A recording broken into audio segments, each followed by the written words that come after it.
narkoba pun saya udah merasakan. Nah, dari situlah saya itu Judi? pernah berjudi apa lagi, masalah judi itu. Masih saya waktu itu kuat berjudi, mabuk kuat sampai bareng di sana ke sini, terkapar sana sini, ada orang saya marah orang. Yang nama orang pemabuk kan gitu memang. Nah, terus saya berpikir agak kan, bahkan saya pernah dengar orang ceramah pun saya agak itu pernah saya lakukan tuh. Tapi lama-lama saya tuh tertarik dengan Islam. Jadi kalau setiap lebaran tuh saya tuh selalu berpikiran tuh kalau udah dengar orang takbiran senang, rasa hati ikut kan. Nah itu. Nah, terus kalau dengar suara azan tuh saya senang. Bahkan saya ini pun bukan dikatakan orang benar, orang tak benar sebenarnya saya. Pernah saya ini kan begini begitu kan, mabuk segala macam itu hal biasa dah saya. Pernah saya mimpi masuk api neraka itu pernah. Pernah ya? Karena terlalu banyak minum kan. Guru kita Pak Saibani. Pak Syaibani. Waktu pertama yang memimpin saya masuk kalimat syahadatnya, asyhadu la ilaha illallah wa asyhadu anna muhammadar rasulullah. Alhamdulillah ala ni'matil iman. Alhamdulillah ala ni'matil Islam.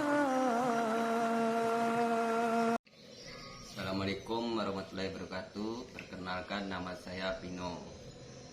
Saya, suku saya orang Dayak. Asal saya di Teluk Kedai, Kecamatan Teluk Kedai. Saya tinggal di Sungai di RT 13. Waktu lahir di RT 5. Sekarang saya tinggal di RT 13. Saya masuk Islam. Pas saya masuk Islam itu di tahun 2010. Itu saya masuk Islam dengan Pak Saibani.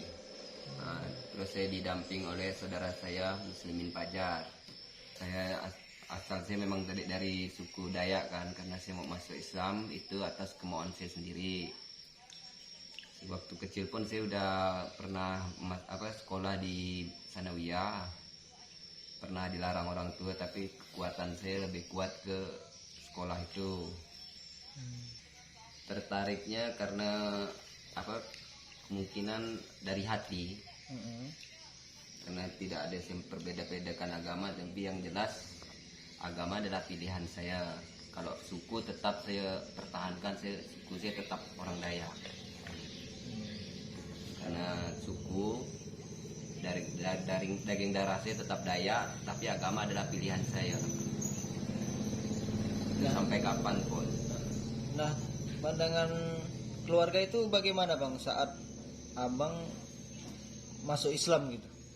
Kalau pandangan keluarga itu macam biasa. Tidak ada melarang. Kalau untuk saya tidak ada melarang, istilahnya tidak usah kau masuk Islam segala macam, itu tidak ada untuk di keluarga saya. Bahkan keluarga saya, orang tua saya kalau mau masuk Islam silakan, tapi jangan coba-coba untuk permainkan agama. Itu pesan dia. Yang penting satu, jangan pernah melupakan orang tua. Tapi sampai detik ini pun saya tidak pernah melupakan orang tua. Meskipun berbeda agama, dia tetap adalah orang tua saya sampai mati. Jadi dalam keluarga Abang, apakah Abang yang pertama kali masuk mualaf atau ada keluarga yang lain Bang?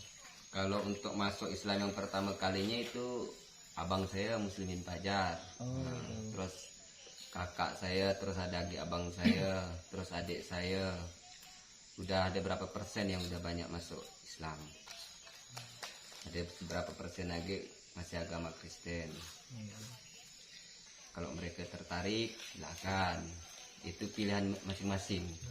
Kalau kepercayaan saya tetap memeluk agama Islam sampai mati.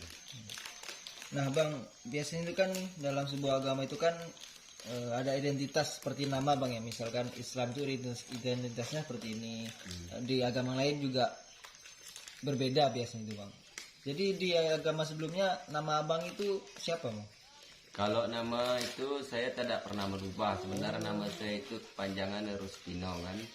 Sampai detik ini pun saya tidak akan merubah nama saya Rustino. Karena nama itu udah pemberian orang tua. Saya anggap nama itu tidak akan saya ubah-ubah. kalau masalah agama ya tetap saya ubah, saya memeluk agama Islam. Kalau agama masalah nama saya tetapkan nama saya itu.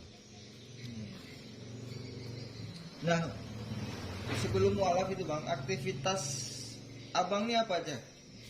Kalau dulu saya sebelum masuk Islam saya ketua remaja Protestan. Oh. Nah, saya ketua remaja Protestan, tapi memang saya itu memang udah ada niat kan, memang masuk ke Islam saya. Itu ketua remaja Protestan di daerah mana itu Bang? Di daerah kita di sini di Ngedras Oh, ini lah. di Sungai Deras ini ya. Untuk lingkungan atau sekitar tempat tinggal Abang ini banyak yang muslim atau non muslim Bang untuk saat ini? Nah, saya tinggal di PTR Rezeki Kencana itu campur. Campur ya. Ada Kristen, ada Muslim, campur mereka. Kalau untuk lingkungan yang dulu Bang sebelum Islam itu? Sama, sampai sekarang pun lingkungan kami di situ ada Islam, ada Kristen, terus suku pun bermacam-macam. Nah ini Bang, yang membimbing Abang untuk masuk Islam itu siapa itu? Yang membimbing saya adalah diri saya sendiri. Saya tidak pernah ibarat terpancing kawan. Misalnya yuk masuk Islam, saya tidak. Saya malahan benci kalau yang nama orang mengajak. Tapi hati nurani saya sendiri yang saya mau masuk Islam. Karena diri saya yang merasakan saya pengen lari ke ini. Tidak ada, ayo masuk, ayo masuk. Kalau yang nama diajak itu tidak bagus. Karena dipaksa, suatu saat dia bisa kembali lagi. Tapi kalau dari hati, insyaallah. Terus saya masuk Islam pun bukan karena istri saya ini kan orang Muslim, orang Jawa. Bukan karena istri, tapi saya karena diri saya sendiri. Banyak itu yang masuk Islam karena gara-gara nikah. Tapi lihat dia di sekitaran dia. Nah ini Bang, siapa yang menuntun Abang waktu bersyahadat itu Bang? Itu yang tadi saya sampaikan itu terus didampingi oleh saudara saya Muslimin Pajar. Bagaimana perasaan Abang waktu pertama kali mengucapkan kalimat syahadat Bang? Saya harus baca ke atau merasakannya waktu pertama masuk Islam? Boleh, terserah Bang. Kalau membacakan pertama saya disuruh baca asyhadu la ilaha illallah wa asyhadu anna muhammadar rasulullah. Itu perasaan saya tenang. Kepala saya pun rasa tuh waktu itu nyaman, damai, pokoknya rasa tuh hati pun tenang lah.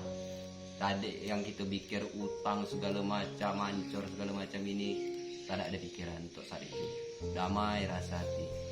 Nah, saat itulah dia. Tapi besok kan dah lain lagi cerita. Tapi awal pertamanya seperti itulah yang saya rasa. Ada kesulitan Bang pada waktu itu? Alhamdulillah waktu itu saya dibimbingkan, tidak ada kesulitan, berjalan dengan lancar. Kalau masa-masa sulit banyak yang kita persulitkan, kadang nama iman seorang kan turun naik, kadang kan masih banyaklah ada cobaan begini segala macam tentang kehidupan kan. Mungkin kawan-kawan pun bisa ngerti lah dengan kehidupan kita. Kalau untuk keagamaan ini kadang memang iman seorang tuh memang betul turun naik dia. Kadang kita semangatnya sholat, semangat. Kadang nggak kita tiba-tiba tak mau sholat. Tergantung kita kita lawan bisa insyaallah lah kita sholat. Nah, Abang kan menceritakan tadi bahwa waktu pertama kali masuk Islam itu dibimbing oleh Pak Syaibani Bang ya. Iya. Nah, setelah masuk Islam, apakah Abang mengikuti pengajian-pengajian atau belajar lagi mengaji sama ustadz-ustadz atau seperti apa gitu Bang? Untuk pengajian sih masih kita tetap berjalan. Untuk malam Kamis itu dipimpin oleh Pak Ustadz kita, Pak Ustadz Sepaat itu tetap berjalan malam Kamis. Itu kita udah ada pondopo meskipun kecil, terus kita pun di situ masih perlu banyak dana bantuan segala macam kan, kita mau membangun surau lagi kan. Untuk saat itu terus kita pun ada rutinitas untuk malam Jumat itu ada pengajian di PTR Rezeki Kencana itu diadakan gak? Berarti dalam satu minggu itu 2 kali Bang ya? 2 kali. Nah bang, tadi abang menceritakan mengikuti pengajian 1 minggu 2 kali bang ya. Itu apa saja bang yang dipelajari? Untuk di kita dengan Pak Guru kita Ustaz Pat itu banyak untuk belajar ngaji, terus ayat-ayat pendek kita sama-sama meski pelan-pelan. Di situ pun banyak kan, ada yang udah nenek-nenek, terus ibu-ibu, termasuk yang lain-lain, yang anak muda pun ada gitu kan. Cuman begitu belum ramai lah. Ya, ada belang kambing juga lah. Untuk keluarga saya tuh saya ada 11 saudara yang masuk Islam itu ada 7 orang. Pertama abang saya yang nomor 1, kedua nomor 2, terus nomor 3, terus kakak saya nomor 4, terus saya nomor 5, terus adik saya nomor 6, terus adik saya tuh yang lainnya masih tetap Kristen, termasuk orang tua saya. Terus nenek saya pun sudah ada masuk Islam. Jadi kalau setiap lebaran tuh saya tuh selalu berpikiran tuh kalau udah dengar orang takbiran senang, rasa hati ikut kan itu. Terus kalau dengar suara azan tuh saya senang. Bahkan saya ini pun bukan dikatakan orang benar, orang tak benar sebenarnya saya. Karena saya ini kan begini begitu kan, mabuk segala macam itu hal biasa dah saya. Pernah saya mimpi masuk api neraka itu pernah. Ya? Karena terlalu banyak minum kan. Itu sering salah. Narkoba pun saya udah merasakan. Dari situlah saya tuh pernah berjudi apa lagi, masalah judi itu. Masih saya waktu itu kuat berjudi, mabuk kuat sampai bareng di sana kesini, terkapar sana sini. Ada orang yang marah orang. Nama orang pemabuk kan gitu memang. Terus saya berpikir lagi kan. Bahkan saya pernah dengar orang ceramah pun saya agak itu pernah saya lakukan tuh. Tapi lama-lama saya tuh tertarik dengan Islam. Saya dulu sebelum masuk Islam saya orangnya dikatakan hancur, minum pun kuat, ibaratnya ini apa masalah narkoba pun saya udah merasakan. Dari situlah saya tuh pernah berjudi apa lagi, masalah judi itu. Masih saya waktu itu kuat berjudi, mabuk kuat sampai bareng di sana kesini, terkapar sana sini. Ada orang yang marah orang. Nama orang pemabuk kan gitu memang. Terus saya berpikir lagi kan. Bahkan saya pernah dengar orang ceramah pun saya agak itu pernah saya lakukan dulu. Tapi lama-lama saya tuh tertarik dengan Islam. Pelan-pelan hati saya. Memang dasar dari kecil pun memang udah saya ceritakan tadi, bahwa saya memang udah tertarik ke Islam. Dengar suara ini saya senang, damai hati segala macam. Apalagi di saat Idul Fitri saya nengok tuh ramai kawan orang lebaran berjalan ke sini. Bahkan saya waktu belum Islam, saya sempat itu waktu saya masih SD itu saya ngawankan kawan saya ngaji. Kawan saya tak pernah sih dia ngajak ayo masuk Islam dah, tapi saya senang nengok mereka ngumpul, suara mereka ngaji. Bahkan saya hafalkan ayat itu pelan-pelan. Saya besar, dah saya dewasa, saya memutuskan karena waktu itu saya tidak berani masuk Islam karena saya tinggal dengan orang tua, bukan orang tua melarang, tapi saya tuh bingung mau tinggal di mana kalau saya pindah agama. Ternyata sekali saya pindah agama masih gak waktu bujang masih tetap tinggal orang tua tetap masih bagus menerima saya. Bahkan pemakanan saya yang tak boleh pun orang tua tidak ada, ibarat harus makan ini tidak ada makan, masalah makan pun dia disediakan, yang ini tidak boleh tidak apa, ibaratnya kita tidak dipaksakan lah. Pernah agak saya bermimpi itu kan sebelum masuk Muslim tuh, masuk Islam. Waktu itu saya udah bujang kan, udah dikatakan bujang dan dewasa lah. Saya itu pernah bermimpi. Terus saya dalam mimpi saya tuh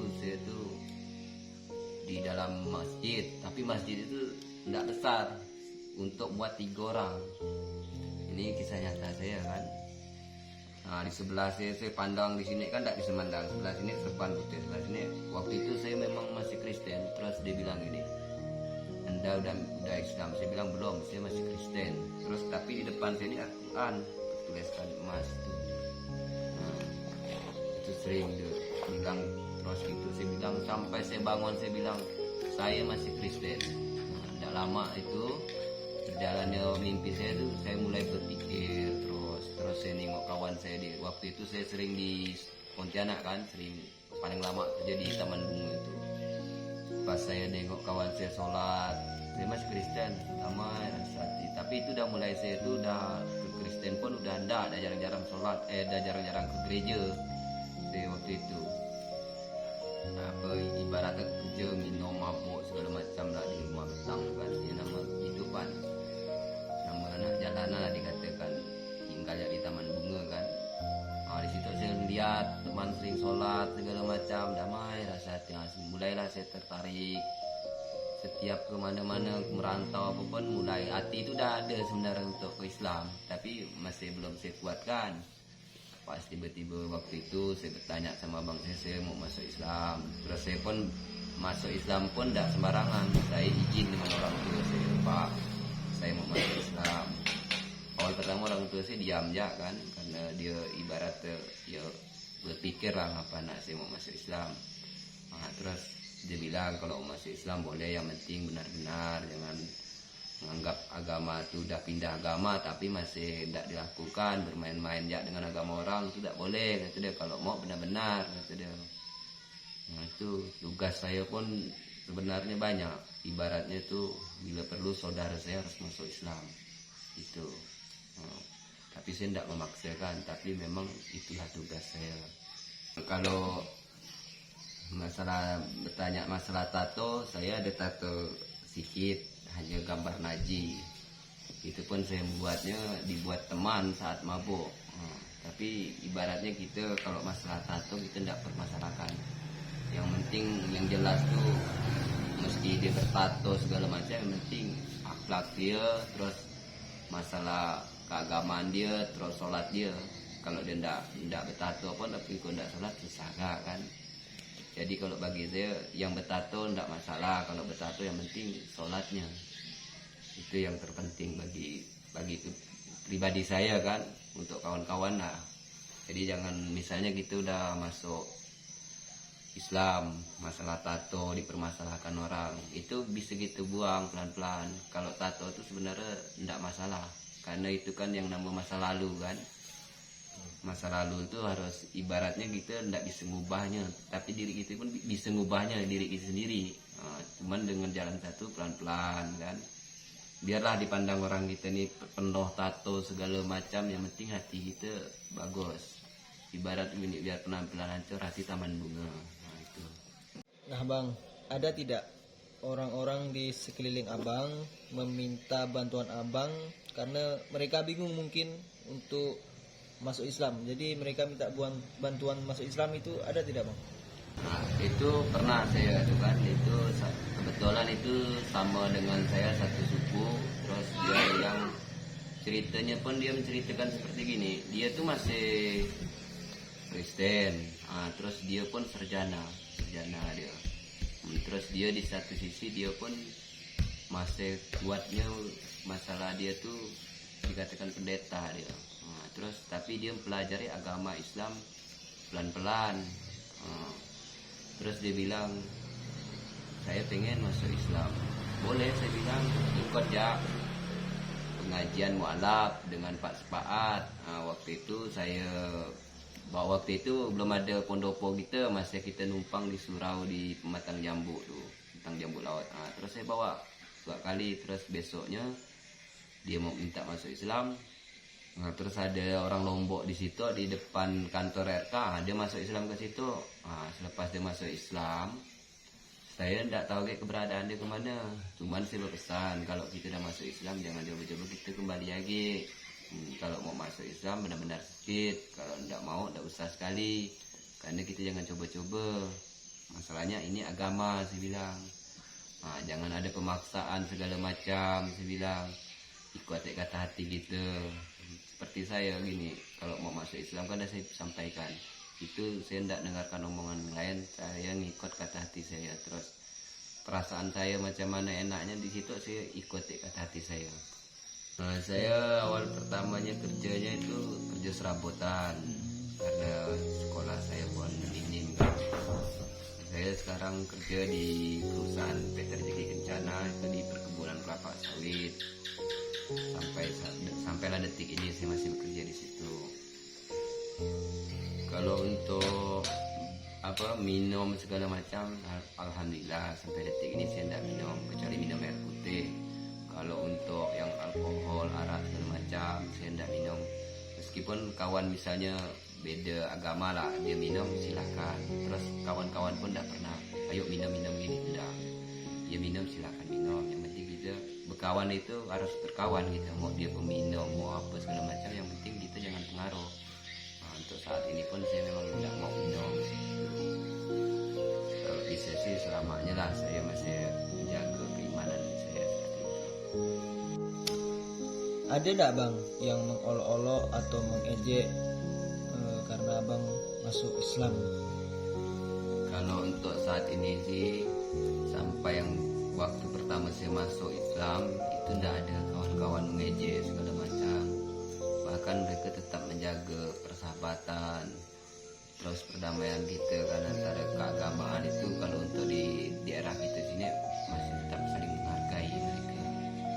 Makanya saya sampaikan tadi itu, yang sering saya sampaikan, masalah agama kan memang kepercayaan masing-masing. Untuk kepentingan untuk pribadi saya sendiri, kalau tidak tahu kalau kawan-kawan yang lain di belakang segala macam untuk mengolok-olok saya tidak tahu kan. Tapi yang jelas untuk saat ini telinga saya dengar itu tidak ada. Sampai saat ini pun kawan tetap menghargai. Seandainya kita puasa, kawan misalnya beda agama, dia tidak pernah minum depan kita. Terus kalau betul-betul puasa, itu banyak yang sering nasihat gitu. Untuk lingkungan kita di sini masih termasuk saling menghargai, itulah yang saya salutkan untuk di tempat kita di sini, di Sungai Teras nih. Apalagi sekarang nih agama Islam nih banyak kan yang ajaran begini begitu. Ibaratnya tuh kita mau hati-hati, jangan gak sampai salah kita masuk Islam tiba-tiba salah langkah. Ini kebanyakan nih, banyak yang untuk saat ini mereka tuh kecewa seperti ini. Nikah, misalnya si A ini nikah, perempuannya Kristen dengan suaminya Muslim, nikahlah mereka, tapi tak pernah diajarkan sholat segala macam. Itu kebanyakan tuh. Padahal tugas itu tuh tugas kita semua untuk mengajarkan mereka. Itu banyak kadang mereka balik lagi karena tidak ada pedulinya, hanya gara-gara pernikahan. Ada gak yang berjalan Dibimbing bagus, masalah dia nikah gara-gara nikah masuk Islam ada. Tapi kebanyakan tuh banyak dibiarkan. Itu yang kita kesiankan tuh seperti itu. Ya ndak mampu 5 waktu, 1 waktu kalau bisa kan. Umur berapa tadi masuk Islam? Saya masuk Islam umur 29. Nah, sekarang umur saya udah 38 dah. Udah tua dah saya. Masih muda. Saya masih muda. Nah, inilah perjalanan hidup saya yang waktu saya masuk Islam sampai detik ini yang saya ceritakan. Misalnya ada menyinggung kawan-kawan atau menyinggung keagamaan lain, saya mohon maaf, saya minta maaf, karena namanya manusia tidak luput dari kesalahan. Untuk kawan-kawan yang udah masuk Islam, ya jalankanlah apa yang udah tetap percaya sama Allah sampai detik ini. Yang kurang lebihnya saya mohon maaf. Assalamualaikum warahmatullahi wabarakatuh.